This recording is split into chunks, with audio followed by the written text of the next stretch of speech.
The words terminal cancer have a funny way of making everything else sound like white noise. My name is Abigail, and I'm 32 years old. 3 hours ago, I was just another woman sitting in a sterile oncologist's office, picking at my cuticles and wondering if the receptionist's fake smile was part of her job training. Now I'm staring at my phone, trying to figure out how to tell my family that I'm dying. The call to Mum goes exactly how you'd expect. "Abby, honey, you sound strange. What's wrong?" "Mum, I need to tell you something. I just came from Dr. Martinez's office and—" "Oh my God!" Her voice drops to that theatrical whisper she uses when she wants to sound concerned, but also wants the neighbours to hear. "What did he say?" "It's cancer, Mum. Stage 4. He's giving me maybe 6 months." The silence stretches so long, I check to see if the call dropped. Then I hear her sharp intake of breath, followed by what sounds like her sitting down hard. "Cancer? But you're so young. Are you sure? Did you get a second opinion?" "I'm sure, Mum." "Oh, sweetheart." Now she's crying, and part of me feels guilty for being so blunt. "We need to get you the best doctors, the best treatment. Money is no object." There it is. 3 minutes into the worst news of my life, and we're already talking about money. "I'm going to call your father right now, and Ella, we're coming over." "Mum, you don't have to—" "Don't be ridiculous. Family sticks together. We're going to take care of you." She hangs up before I can respond, and I'm left staring at my phone in the parking lot of the medical building, wondering why her promise of care feels more like a threat. They arrive within the hour, armed with tissues and takeout from my favourite Thai place. Dad gives me one of his awkward side hugs, the kind where he pats my shoulder twice and steps back like I might be contagious. Ella, my younger sister, immediately starts crying harder than I did when I got the news. "This is so unfair," she sobs, mascara streaming down her cheeks. "You're the good one. You're the one who always does everything right." I want to point out that being good apparently doesn't make you immune to cancer, but I just hand her another tissue. "What are the treatment options?" Dad asks, settling into my kitchen chair like he's preparing for a business meeting. "There are some experimental trials, but they're expensive. Insurance won't cover most of it." Mum and Dad exchange one of those looks, the kind married couples perfect after decades together. It lasts maybe 2 seconds, but I catch it. "How expensive?" Mum asks. "Potentially hundreds of thousands?" Another look. This one longer. "Well," Mum says, smoothing her hair, "we'll figure it out. That's what families do. But first, we need to make sure all your affairs are in order." "My affairs?" "Legal stuff, honey. Power of attorney, medical directives, just in case." Ella looks up from her tissue pile. "Mum's right. What if you can't make decisions for yourself? What if you're too sick?" The conversation shifts into practical mode so fast it makes my head spin. Suddenly we're talking about wills and bank accounts and who should have access to what. They make it sound so reasonable, so loving, just family looking out for family. "I don't know," I say. "It feels premature." "Abby," Dad says in his gentle but firm voice, the one he used when I was 16 and wanted to go to that party. "This isn't about giving up hope. This is about being smart, being prepared. Think about it this way," Ella adds, reaching for my hand. "If something happens and we can't help you because of legal red tape, how awful would that be?" They stay for 3 more hours, and by the time they leave, I've agreed to meet with their lawyer tomorrow. They hug me extra tight at the door, and Mum whispers, "We're going to make sure you have the most beautiful last Christmas, sweetheart, whatever it takes." After they're gone, I pour myself a glass of wine and sit on my couch, trying to process everything. My phone buzzes with a text from Mum. "Already called the lawyer, 10 a.m. tomorrow, love you so much." I'm about to respond when I hear her voice through my thin apartment walls. She must be on the phone in the hallway. I know, it's terrible. But Linda, you should see the kitchen in that house we looked at last month. The marble countertops alone would be worth it. And with the insurance money—" Her voice fades as she walks away, but the words hang in the air like smoke. Insurance money. I set down my wine and stare at the wall, wondering if I heard what I think I heard.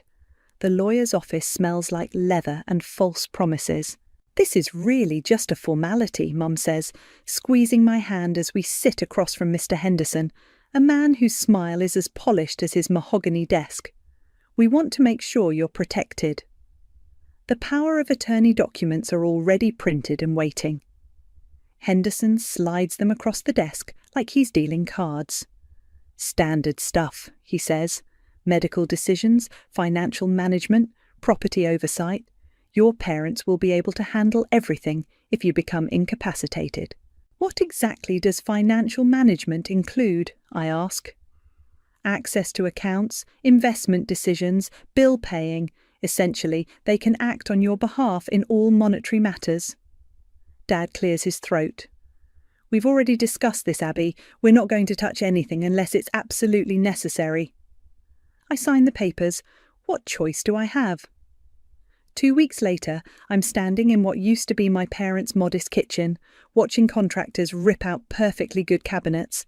Surprise! Mom beams, gesturing at the chaos. We decided to finally do the renovation we've been talking about for years. Now? I ask, dodging a worker carrying a sledgehammer. Well, we figured with everything going on, we should make the house perfect for when you come stay with us during treatment. Ella appears from the living room holding fabric samples. Wait until you see the marble we picked out. It's imported from Italy. Italian marble? Only the best for our girl, Dad says, but he won't meet my eyes. I watch them for the next hour, discussing crown moulding and wine fridges with the enthusiasm of people who just won the lottery. When I mention that I should probably start looking into those experimental treatments, Mum waves me off. Don't worry about that right now, honey. Let's focus on making you comfortable first. 3 days later, I'm on the phone with my bank. I'm sorry, Mum, but your savings account shows a balance of $47. That's impossible. I had over $200,000 in that account. Let me check. Yes, there were several large withdrawals over the past 2 weeks, all authorised by your power of attorney holders. My hands shake as I hang up. I call Mum immediately. Oh, sweetheart, don't worry about that. We moved the money to better investments. You know how terrible savings account interest rates are. What investments? The house renovation for one. Think of it as improving your inheritance, and we put some aside for your medical expenses. How much? A pause. Well, the kitchen alone was $80,000, but it's going to be gorgeous. And we got you that adjustable bed for the guest room, the good kind, with the massage feature. Mum, I need that money for treatment.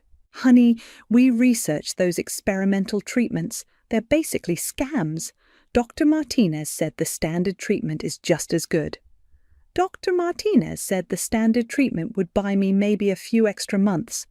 A few months is still time, Abby, time we can spend together as a family. I hang up and immediately call the treatment centre in Arizona. The receptionist's voice is kind but firm. I'm sorry, but we require payment up front. The program costs $150,000. I had the money. My family has access to my accounts. Would you like me to hold your spot for a few days while you sort it out? Yes, please. That evening, I drive to my parents' house. The kitchen is a war zone of exposed pipes and drywall dust, but I can see the beginnings of something that belongs in a magazine spread. Isn't it beautiful? Mum asks, running her hand along a piece of marble that probably cost more than my car. Mum, I need you to transfer money back to my account for the treatment. Oh, honey. She exchanges that look with Dad again. We can't just undo everything now. The contractors have already been paid. Not all of it, just enough for the treatment. Ella walks in, carrying shopping bags from high-end stores. What treatment? The experimental one in Arizona. Abby, Ella says, setting down her bags, you need to be realistic. You're going to die anyway. What's the point of throwing money at some desperate last-ditch effort? The words hit me like a physical blow. I actually step backward. What did you just say? I mean, wouldn't you rather spend your last months here with us in a beautiful space? We're creating memories. With my money. It's not like you're going to need it, she continues, pulling a designer dress from one of her bags. At least this way, it's going to something meaningful, something that will last. Dad finally speaks up. Girls, let's not fight. I'm not fighting, I say, my voice eerily calm. I'm just trying to understand how my death became a home improvement opportunity. That's not fair, Mum says, tears starting. Everything we're doing is for you. The Italian marble is for me? The house will be your legacy, Abby, something beautiful to remember you by. I look around at the destruction and renovation, at my family's excited faces, at the shopping bags full of things they bought with my money while I'm supposed to be dying. I need some air, I say. Outside, I sit in my car and call the treatment centre back. I'm sorry, I tell the receptionist. I won't be able to make the payment. I understand. I'm sorry. As I hang up, I see Ella through the window, modelling her new dress for Mum and Dad. They're all laughing, surrounded by the ruins of their old kitchen and the promise of their new one, built with my death money. The first friend I call is Sarah from college. Oh my God, Abby, I'm so sorry. I've been meaning to reach out, but I just don't know what to say in these situations, you know? I was hoping maybe we could grab coffee sometime. I could really use... Actually, I'm super busy with the new baby and work is crazy, but I'll definitely call you soon, okay? She doesn't call. Next is Marcus from my old job. The conversation lasts exactly 90 seconds before he remembers he has a dentist appointment he absolutely cannot miss. By the fourth call, I stop pretending I'm surprised. Terminal illness is apparently contagious in the social sense. People scatter like roaches when the lights come on. The only person who answers and actually wants to talk is Paige, my neighbour from 2 apartments down. Are you kidding me? She says when I tell her about my family's renovation project. They spent your treatment money on a kitchen? Italian marble, I say, stirring my coffee. We're sitting in her living room, which is cluttered but warm, the opposite of my parents' sterile showcase. That's not family, Abby, that's vultures. They keep saying it's for me, for my legacy. Your legacy should be you being alive. I laugh, but it comes out bitter. Try telling them that. Paige leans forward. What if there were other options? Other ways to get treatment? Like what? Rob a bank?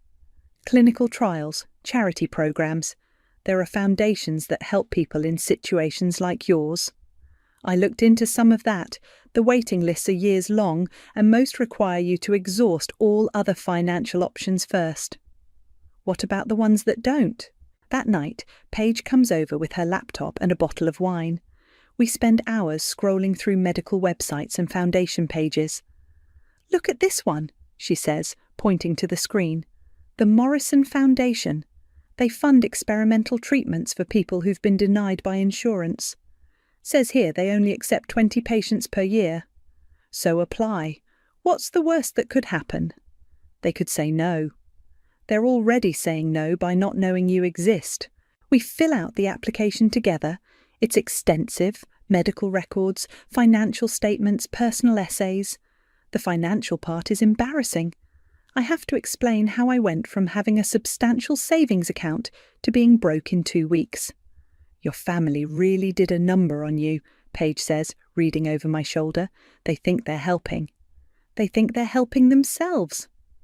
3 days later, I get a call from Mum. Abby, honey, we need to talk. Can you come over? The kitchen renovation is nearly complete. The marble countertops gleam under expensive pendant lights, and the new appliances look like they belong in a restaurant. It's beautiful, isn't it? Mum says, running her hand along the island. It's something. We have some exciting news. Ella found this amazing resort in Cabo.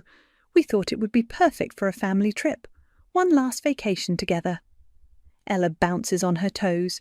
It's all inclusive, spa treatments, private beach, the works. How much? I ask. Don't worry about that, Dad says quickly. How much? 15,000, but it's for all of us, and it includes everything.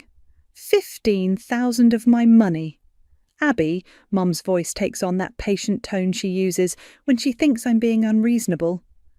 This is about making memories, about spending quality time together while we still can. While I still can, you mean? Don't be morbid. I'm not being morbid, I'm being realistic. That 15,000 could go toward treatment. What treatment? Ella asks. You said yourself you couldn't afford the experimental stuff. I'm looking into other options.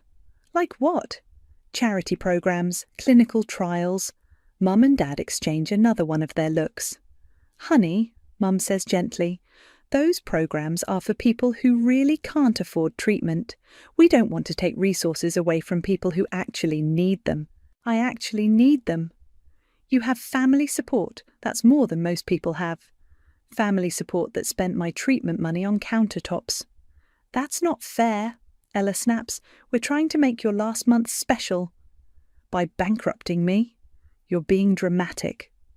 The argument escalates until I'm shouting and they're crying, and nothing gets resolved except that I storm out and they book the Cabo trip anyway. 2 weeks later, I get a rejection letter from the Morrison Foundation. Standard form letter, probably sent to hundreds of people. I'm crumpling it up when my phone rings. Unknown number. Is this Abigail? Yes.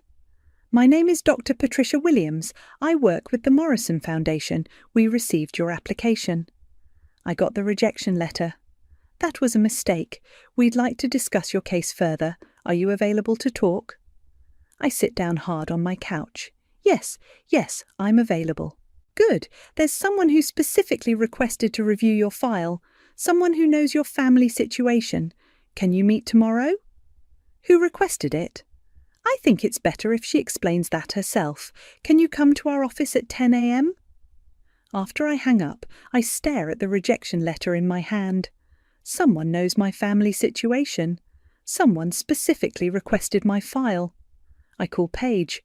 Someone's watching out for you, she says, after I tell her about the call. But who? Guess you'll find out tomorrow. The Morrison Foundation office is nothing like I expected. Instead of sterile medical building vibes, it's housed in a converted Victorian home with comfortable chairs and actual artwork on the walls. Dr. Williams is a woman in her 50s with kind eyes and a firm handshake. Thank you for coming, Abigail. Please sit down. You said someone specifically requested my file? Yes, but first let me explain what we do here. We provide funding for experimental treatments that show promise, but aren't covered by traditional insurance. We also help patients relocate temporarily for treatment when necessary. Relocate? Sometimes the best treatment centres are far from home. We provide housing, living expenses, complete support systems. She slides a folder across the desk. This particular program is in Seattle. Cutting-edge immunotherapy. The success rates are encouraging. I open the folder. The treatment plan is comprehensive, aggressive, and expensive. Very expensive. Who's funding this? An anonymous donor. Someone who specifically requested that we reach out to you. I don't understand. Dr. Williams leans forward. Abigail, this donor knows about your family situation. They know about the power of attorney issues and the financial complications. They want to help. But who? I can't reveal their identity, but I can tell you that they've covered everything. Treatment, housing, living expenses for up to 2 years. All you have to do is say yes. I stare at the papers. 2 years of life, maybe more. A real chance. There's one condition, Dr. Williams continues. For the treatment to be most effective, you need to minimize stress. That means limited contact with people who might complicate your recovery. You mean my family? I mean anyone who might interfere with your healing process. I think about Mum's latest text, asking when I want to leave for Cabo, about Ella's Instagram posts showing off the new kitchen, about Dad's silence every time I bring up treatment options. When would I start? Next week if you're ready. I sign the papers. The hardest part is lying to Paige, but Dr. Williams insists that the fewer people who know my real location, the better. I'm going to stay with my cousin in Portland for a while, I tell her as she helps me pack. Get some space from my family. Good for you. They've been toxic through this whole thing. Will you keep an eye on things here? Maybe check my mail? Of course. But Abby, promise me you'll stay in touch. I promise. The treatment centre in Seattle is everything Dr. Williams promised. The staff is incredible, the facility is state-of-the-art, and my apartment is small but comfortable. For the first time in months, I feel like I can breathe. The treatment itself is brutal. The immunotherapy makes me sicker than I've ever been, but Dr. Rodriguez, my oncologist, says that's a good sign. Your immune system is waking up, she explains during one of my better days. It's learning to fight. Meanwhile, my family's social media tells a different story. Mum posts pictures of their Cabo vacation with captions like "making memories while we still can" and "family is everything." Ella shares photos of herself in designer swimwear with hashtags like "new family first" and "blessed." The comments are nauseating. Friends and neighbours offering prayers and support for their difficult time. People praising them for staying strong and making the best of a tragic situation. Not one person asks where I am. After 3 months of treatment, my scans show improvement. Not a miracle, but real, measurable progress. Dr. Rodriguez is cautiously optimistic. "We're going to continue the protocol," she says. "Your body is responding well." That night, I'm checking my email when I see a message from an address I don't recognise. The subject line reads, "Unfinished business." I almost delete it, thinking it's spam, but something makes me click. "Abigail, I hope this finds you well and recovering. I know you don't know me, but I know you. I know what our family did to you, and I want to help make it right. I've been away for a long time, but I'm coming home soon. We have a lot to discuss." Aunt Jacqueline. I stare at the screen. Aunt Jacqueline, Mum's older sister, the one who disappeared from family gatherings when I was a teenager, the one whose name makes Mum's face go tight whenever someone mentions her. I type back quickly, "How did you find me?" The response comes within minutes. "I've been keeping track of things, more than you know. Are you somewhere safe?" "Yes." "Good. Stay there. I'll be in touch soon. And Abigail, don't tell anyone about this email. Not yet." I close the laptop and sit back in my chair. Outside my window, Seattle's skyline glitters in the evening light. For months I felt completely alone, abandoned by everyone who was supposed to care about me. But someone has been watching, someone has been helping, and now someone wants to settle accounts. I think about my family, probably posting more vacation photos right now, spending my money and playing the grieving relatives for social media sympathy. They have no idea what's coming. Jacqueline looks nothing like I remember. The woman sitting across from me in the Seattle coffee shop is polished, professional, wearing a tailored blazer and carrying a leather briefcase that screams federal government. The last time I saw her, she was storming out of Christmas dinner after a screaming match with Mum about family loyalty. "You look good, Abby, healthier than your family thinks." "How do you know what my family thinks?" She opens her briefcase and pulls out a tablet. "Because I've been monitoring their communications for the past 6 months. "Monitoring?" "I'm a senior investigator for the Financial Crimes Enforcement Network. White-collar crime, specifically elder abuse and financial exploitation." She slides the tablet toward me. "Your case landed on my desk through the Morrison Foundation's fraud alert system." The screen shows a detailed timeline of my bank transactions, starting from the day I signed the power of attorney. $80,000 for kitchen renovation, $15,000 for a Cabo vacation, $12,000 for what appears to be a shopping spree, $25,000 for a down payment on a new car for Ella. Jacqueline scrolls through the list. All withdrawn within weeks of gaining access to your accounts. They said it was for my care. A massage bed that cost $3,000 hardly qualifies as medical care. I study the timeline. Seeing it all laid out like this, the pattern is obvious. This is why you funded my treatment. The Morrison Foundation has a discretionary fund for cases involving financial abuse. When I saw your application and realised you were my niece, I made some calls. Why didn't you contact me sooner? Jacqueline's expression hardens. Because I needed evidence, solid, prosecutable evidence, and because I needed you safe and away from them while I built the case.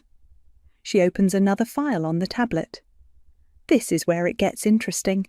3 weeks ago, your mother attempted to liquidate your remaining investment account, the one they haven't touched yet. I have another account. Your grandmother's trust fund. It's been sitting there since you turned 30, gaining interest, about $40,000. Mum tried to access it. She forged your signature on the withdrawal forms, badly. The bank flagged it as suspicious and contacted my office. I stare at the forged signature. It's clearly Mum's handwriting, but she tried to make it look like mine. That's a federal crime, Jacqueline continues. Wire fraud, forgery, financial exploitation of a vulnerable adult. We're talking serious jail time. What do you want me to do? I want you to help me finish building this case, but more than that, I want to give you the chance to confront them, on your terms. She shows me another document. Your family has been telling everyone you're dying, posting about it constantly, accepting sympathy, and even some donations from your community. But here's the thing. They haven't actually checked on you in months. They think I'm in Portland with my cousin. They think you're dying in Portland with your cousin. Your mother has been planning your funeral. The words hit like ice water. What? She's been meeting with funeral directors, picking out caskets, even choosing flowers, all while posting about how brave she's being during this difficult time. Jacqueline pulls up Mum's Facebook page. The posts are a masterclass in performative grief. Photos of sunsets with captions like, "Thinking of our angel tonight." Pictures of the renovated kitchen, with Abby would have loved this space. She's been getting a lot of attention, Jacqueline says. Sympathy, donations, even a feature in the local newspaper about a mother's love during tragedy. This is insane. It gets worse. They've started planning a celebration of life event. Ella created a GoFundMe for it. They've raised $8,000 so far. I scroll through the GoFundMe page. Pictures of me from years ago, descriptions of my brave battle, requests for donations to honour Abby's memory with the beautiful service she deserves. They're crowdfunding my funeral while I'm still alive and pocketing the money. The event they're planning costs maybe $2,000. The rest is going straight into their accounts. I close the tablet and lean back in my chair. What's your plan? We let them dig the hole deeper. I've been documenting everything, every transaction, every lie, every forged document, but I need your help for the final piece, which is, they need to believe you're actually dying. We need them to come see you, to make one final attempt to tie up loose ends, and when they do, we spring the trap. What kind of trap? Jacqueline smiles, and for the first time I see the family resemblance. It's not a nice smile.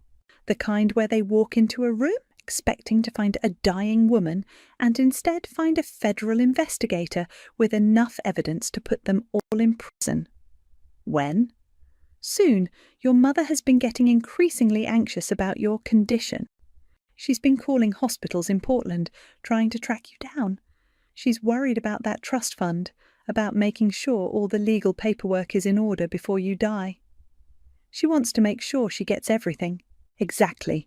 So we're going to give her exactly what she wants. One last visit with her dying daughter. Jacqueline closes her briefcase and stands up. Are you ready to come back from the dead, Abby? I think about the kitchen renovation, the Cabo vacation, the funeral GoFundMe, the forged signatures. I think about months of feeling abandoned and betrayed while they spent my money and planned my memorial service. I'm ready. Good, because your family is about to learn that some debts can't be paid with other people's money. The plan is simple, too simple, which makes me nervous. You'll be staying at a private care facility, Jacqueline explains as we drive through the outskirts of Portland. It's actually a safe house we use for witness protection, but it looks like a hospice from the outside. And you'll be there as my nurse? Nurse practitioner. I have the credentials. I worked in healthcare before joining FinCEN. Your family will see exactly what they expect to see, their dying daughter and her caregiver. The facility looks perfect for our purposes. Sterile hallways, medical equipment, the faint smell of disinfectant. Jacqueline has thought of everything. The room is wired for audio and video, she says, showing me the hidden cameras. Everything they say will be recorded. What if they don't take the bait? They will. Your mother has been calling every hospital in Portland for 2 weeks. She's desperate to find you. That evening, Jacqueline sends the text from my phone. Mum, I'm in a care facility in Portland. The doctors say it's time. Can you come? The response comes within minutes. On our way. Hold on, sweetheart. They arrive the next morning, all 3 of them, carrying flowers and wearing their best grieving family expressions. I'm in the hospital bed, makeup carefully applied to make me look gaunt and weak. Jacqueline is in scrubs, playing her role perfectly. Oh, my baby, Mum rushes to the bedside, tears already flowing. You look so thin. The treatment didn't work, I whisper, keeping my voice weak. Dad hangs back by the door, uncomfortable as always with emotional displays. Ella sits in the visitor chair, her phone already out, probably planning her Instagram post about this touching family moment. We brought you something, Mum says, pulling out a tablet. We wanted to show you the kitchen. It's finally finished. She scrolls through photos of their renovation, narrating each detail like she's giving a house tour. The marble countertops, the custom cabinets, the wine fridge. It's beautiful, isn't it? We did it all for you, honey, so you'd have something beautiful to remember. It must have been expensive, I say. Don't worry about that. We used your money wisely. Every penny went toward making something lasting. Jacqueline, still in character as my nurse, steps forward. I'm sorry, but visiting hours are limited. The patient needs rest. Of course, Mum says. We understand, but before we go, there are some papers we need Abby to sign. Here it comes. Dad finally speaks up, pulling documents from his briefcase. Just some final arrangements, sweetheart, making sure everything is handled properly. I pretend to read through the papers, but I already know what they are.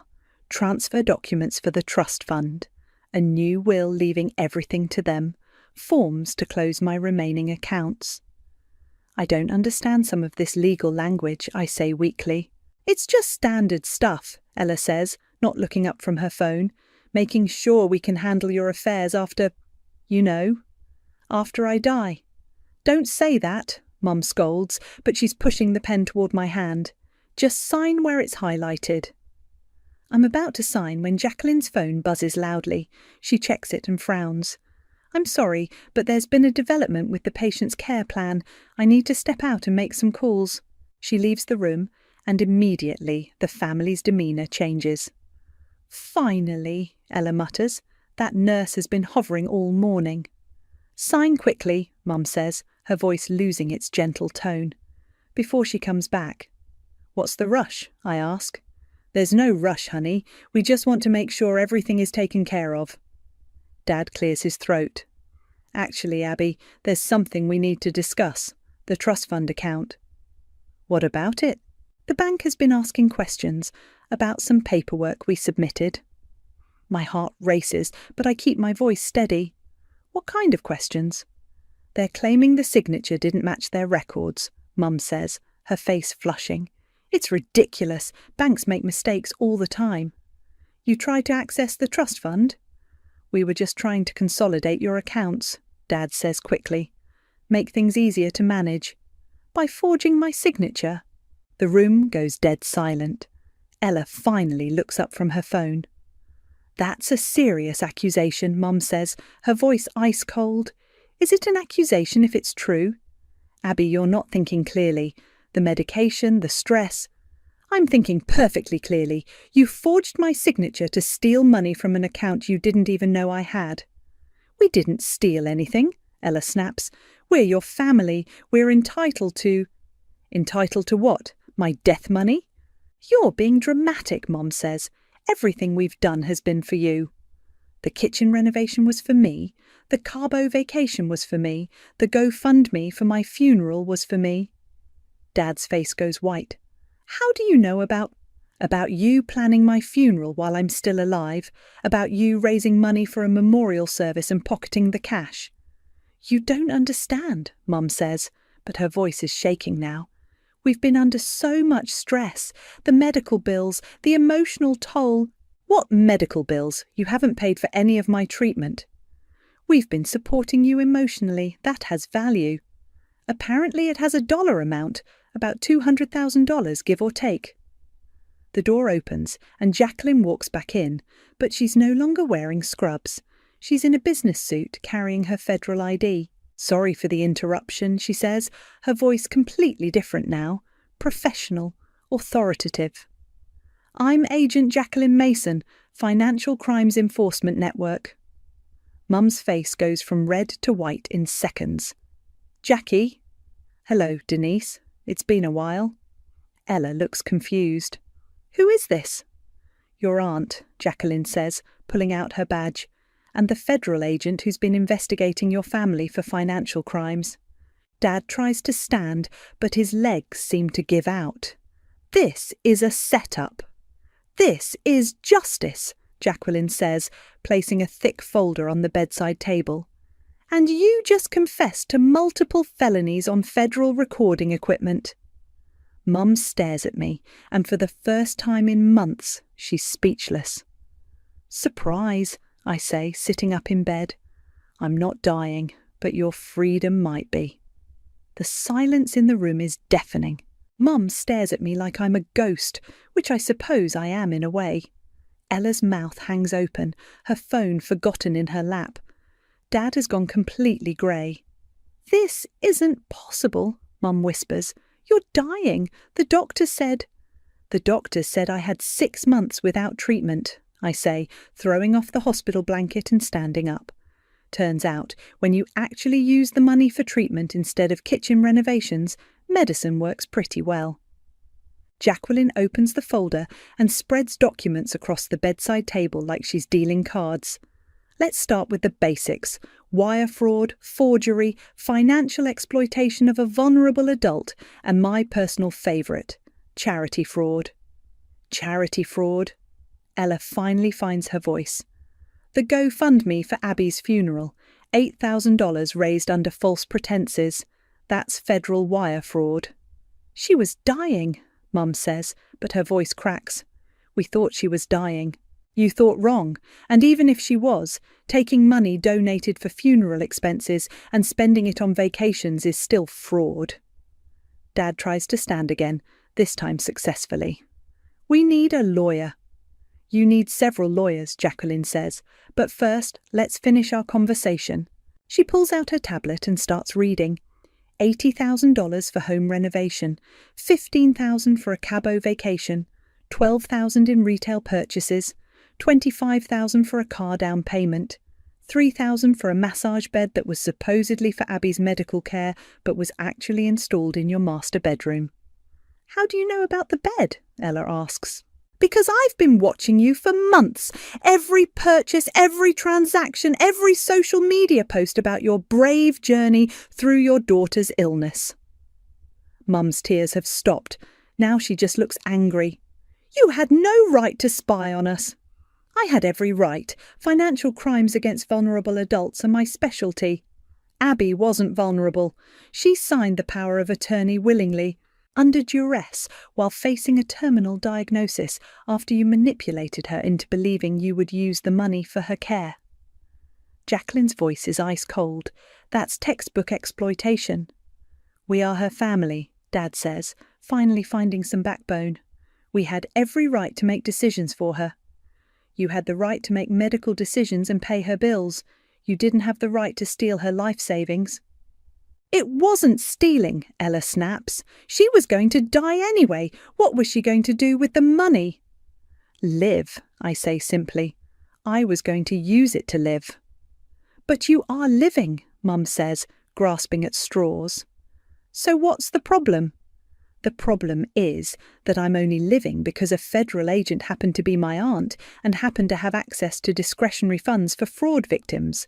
Without that, I'd be dead right now. But you're not dead. No thanks to you. Jacqueline pulls out another document. This is where it gets really interesting. The forged signature on the trust fund withdrawal. She slides a paper across to Mom. This is your signature, Denise. You didn't even try to make it look like Abby's handwriting. Mum stares at the document. I was under stress. I wasn't thinking clearly. You were thinking clearly enough to research the account, forge the paperwork and submit it to the bank. We needed the money. For what? For expenses. What expenses? Your mortgage is paid off, your car is paid off, you have no debt except the credit cards you maxed out buying furniture for your renovation. Dad sits back down heavily. What happens now? Now you get arrested, Jacqueline says matter-of-factly. Wire fraud carries a maximum sentence of 20 years. Financial exploitation of a vulnerable adult is another 10. The charity fraud adds another 5. 35 years. Ella's voice is barely a whisper. Each. These are separate charges. Mum starts crying again, but this time it's different. These aren't manipulative tears or performative grief. This is pure panic. Please, she says, we'll pay it back, every penny. With what money? I ask. You spent it all. We'll sell the house. We'll sell everything. The house you renovated with my money, the car you bought with my money, the furniture you purchased with my money? Yes, all of it. I look at Jacqueline. What do you think? Should we let them sell everything to pay me back before they go to prison? That's up to you, Jacqueline says, but the criminal charges stand regardless. They committed federal crimes. Wait, Dad says desperately. There has to be another way. We're family. Family, I repeat. You know what family does? Family doesn't steal your life savings when you're dying. Family doesn't plan your funeral while you're still alive. Family doesn't raise money for your memorial service and pocket the cash. We made mistakes, Mum pleads. You made choices. Every single transaction was a choice. Every forged signature was a choice. Every lie on social media was a choice. Ella suddenly stands up. This is insane. You can't do this to us. We're your family. You keep saying that word. I don't think it means what you think it means. We love you. You love my money. That's not true. Really? When's the last time any of you called to ask how I was feeling? When's the last time you visited without needing me to sign something? The room falls silent again. That's what I thought, I say. Jacqueline closes the folder. Abigail, it's your decision. We have enough evidence to prosecute. The question is whether you want to press charges. I look at my family. Mum, still crying. Dad, staring at his hands. Ella, defiant to the end. I want to press charges, I say. All of them. Abby, please, Mum begs. Think about what this will do to the family. I am thinking about it. I'm thinking about what you already did to this family. Jacqueline pulls out her phone. I'll call the field office. They can have agents here within the hour. Wait, Dad says. Just wait. Give us a chance to make this right. How? We'll figure something out. You've had months to figure something out. Instead, you planned my funeral. I walk to the window and look out at the parking lot. You know what the worst part is? I would have given you anything if you'd just asked. If you'd been honest about needing help, about wanting to renovate the house, about any of it. But instead, you chose to steal from me while I was dying. We thought we were helping, Mum whispers. You thought you were inheriting early. Jacqueline's phone buzzes. The agents are on their way. I turn back to face them. Every false tear you cried, every sympathy card you accepted, every dollar you stole, it all has a price, and today the bill comes due. The federal agents arrive exactly when Jacqueline said they would. Denise Grant, Lewis Grant, Ella Grant, you're under arrest for wire fraud, financial exploitation of a vulnerable adult, and conspiracy to commit fraud. The handcuffs click with a finality that echoes through the sterile room. Mum is still crying, but quietly now. Dad stares straight ahead like he's already planning his defense strategy. Ella keeps looking at me like she's waiting for me to call this whole thing off. I don't. You have the right to remain silent. As they're led away, Mum turns back one last time. Abby, please, don't let them destroy our family. You already did that, I say. The door closes behind them, and suddenly the room feels enormous. How do you feel? Jacqueline asks, packing up her files. Empty, satisfied, angry, relieved. I sit down in the chair Ella vacated. All of it at once. That's normal. Justice doesn't always feel the way we think it will. What happens now? Now they get processed, arraigned, probably released on bail. Their lawyers will try to work out plea deals. The house will be seized as proceeds of crime. The car too. Anything they bought with your money becomes evidence. And the money? Most of it's gone, but we'll recover what we can. The house should cover a good portion of what they stole. My phone buzzes. A text from Paige. Saw the news. Holy shit. Are you okay? The news. Of course it made the news. Local family arrested for defrauding dying daughter. The story writes itself. The media's going to have a field day with this, I say. Probably, but that's not your problem anymore. Jacqueline sits down across from me. Can I ask you something? Sure. Do you regret it, pressing charges? I think about it for a moment. Ask me in a year. Right now I'm just glad they can't hurt anyone else. They won't. Cases like this follow people forever. Even if they avoid prison time, they'll never be able to get power of attorney over anyone again. Good. We sit in comfortable silence for a while. Outside, I can hear the news vans pulling up. I should probably get out of here before the reporters figure out which room I'm in, I say. Already handled. There's a back exit. My car is waiting. As we walk through the corridors, I catch glimpses of the news coverage on the waiting room TV. My family's mugshots flash across the screen while a reporter explains the charges. The anchor calls it a shocking betrayal of trust and every family's worst nightmare. They have no idea. Jacqueline drives me back to Seattle, where my real life is waiting. My apartment, my treatment team, my actual future. What will you do now? She asks as we pull up to my building. Keep getting better, go back to work eventually, figure out what normal looks like. And your family? What family? She nods like she understands. If you need anything, you have my number. Thank you for everything, for saving my life. You saved your own life. I just helped with the paperwork. That evening I'm sitting in my apartment when Paige calls. I can't believe you've been in Seattle this whole time, she says. I was so worried.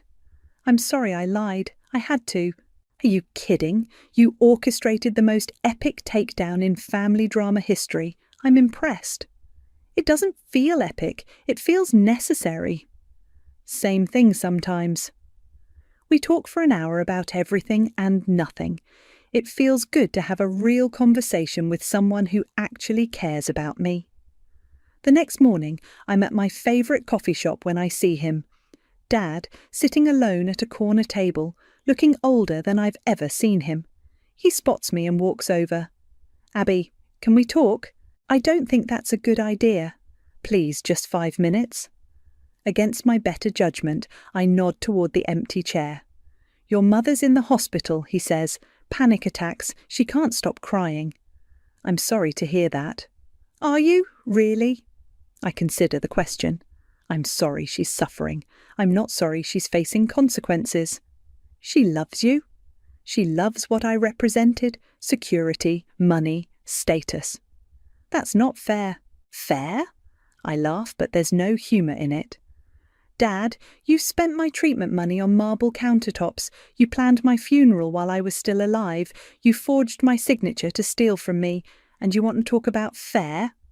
He stares into his coffee cup. We made mistakes. You made choices. Can you ever forgive us? The question hangs in the air between us. I think about forgiveness, about family, about the life I almost lost and the life I'm building now. I don't know, I say finally, but I know I can't trust you, and without trust, what's the point? He nods slowly, like he expected that answer. I hope someday you can understand that we thought we were doing the right thing. I understand perfectly. You thought I was going to die, so you decided to help yourselves to my money. The only thing you got wrong was the dying part. I stand up to leave. Abby? I turn back. I'm glad you're alive. So am I, Dad. So am I. I walk out of the coffee shop and into the Seattle morning. The air is crisp, the sky is clear, and for the first time in over a year, I feel completely free. My phone buzzes with a text from Dr. Rodriguez. Latest scans look great. See you next week. I smile and keep walking. Behind me, my old life crumbles under the weight of its own greed. Ahead of me, my new life stretches out like an open road. Sometimes karma needs a little push, but the bill always comes due. And I'm finally ready to collect.